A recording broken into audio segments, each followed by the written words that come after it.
Hey, what's up everyone? This is Zarina with Zarina's Guides. I'm also Blue Rain in the game Upland on Discord, on Instagram, and I am actually Blue Rain in something else, but I cannot even recall now. But anyways, bottom line is, you know who I am. This is the Daily Floor. I'm bringing you the Daily Floor in all Upland cities August 3rd, and also bringing you some news from Upland Kingdoms. So let's go ahead and dig into it.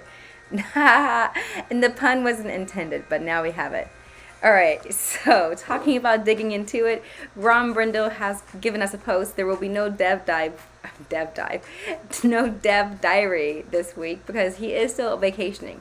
He mentioned earlier in his other announcement that he was planning on being back around August 7th, and now he's telling us that Queens is coming that week. You know, that's something we've been looking forward to. It's going to be so interesting to have all these players who've been waiting for Queens and they haven't actually jumped into the LA drama. They're not into the Arlington or Kansas City or who knows what's going on in Dallas, but now they're waiting. They've got their Queens web where they've set up all their treasure hunting stuff, and now treasure hunting's been nerfed, but here comes some revitalization for all those properties they have acquired in their webs, because that is going to be one massive kingdom, or a massive kingdom, or massive kingdoms for tons of players who have lots of properties in Queens.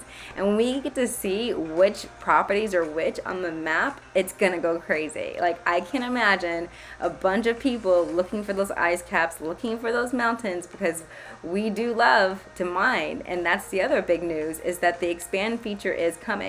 So what it looks like, if you're not on Discord, Grom gave us a kind of a preview where we have the harvest, the drop down, and we harvest, or construct something, and then there will be an expand. So you'll just click on that, look for expand, choose what you want to expand, either your mine or your quarry, and then after that you are ready to rock and roll. Rock and roll, look at the rock quarry, puns everywhere. Anyways, the other thing about digging deeper is there's going to be a necessity for logs. So every time you expand your mine or your quarry, you're going to need more logs, and that means, you know what that means, there's a market for logs. It's going to be hoard all your logs right now so that you can have them ready to go, don't have to rely on the market, but also be aware that people are going to be, selling, and there's probably a lot of competition coming up, just like berries. Alright, so that's exciting for Upland Kingdoms. Let's go ahead and talk about the Upland Floor, which is not as exciting. You can see a bunch of red, and unfortunately San Francisco looks like $7.88, and that's an Outer Sunset property.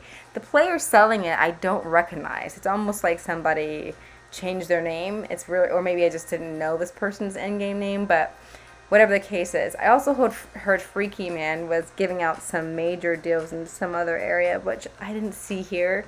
Nothing was like, oh, I have to, at this point, nothing makes me feel like I need to grab it anymore, because it's, when someone's tanking the floors this way, it's making me just feel like I need to hold on and just wait for Tokyo or wait for a reason. Other than, it's just cool to me because someone was talking about whether or not, these Layer 2 games are really bringing utility, like bringing new players into the game. And I'm wondering about that myself. Is that going to be something that is Upland targeting the right group of people who might come into the game? Because I did play, like I said, a war game before this, and I was paying for gems. And I didn't own my assets. I didn't own my castle. So if Upland could reach out and appeal to people who are playing those games and let them know, you're paying for things to upgrade castles that you don't own. Why not upgrade your Upland Kingdom, where at the end of the day, you still have an asset that other players might buy from you in USD. At a minimum, you're getting $3 out of it, which is more than you get out of those other games that you just put money into. So that's one avenue I think Upland could take if they just advertise to the right niche of players, letting them know about games like Uplandia and Upland Kingdoms, and even Ladies Meta Soccer. I think, that group out there, there's tons of people who might just be interested in some type of female football. So I think, there is potential for new players who want to come into the game of Upland for that. But again, it's just so hard because not everyone's on Discord. So to find out about some of these things that are happening in Upland, it's like you have to be on Discord, because if you miss the announcements that they put out, it's not like they're repeating announcements like hey, there's Uplandia, hey, there's Upland Kingdoms, hey, by the way, there's going to be this. It's like you get your one-time announcement like, hey, you're in the game, but afterwards, what keeps new players aware of these purple dots? So that's something else we might want to consider, is like we probably need to revisit like updating players like as they like roll into games, like some type of, hey, new players, here's what we got that's super fun in Upland. All right, that's my rant. Happy hunting, you guys. I'll see you guys in Upland.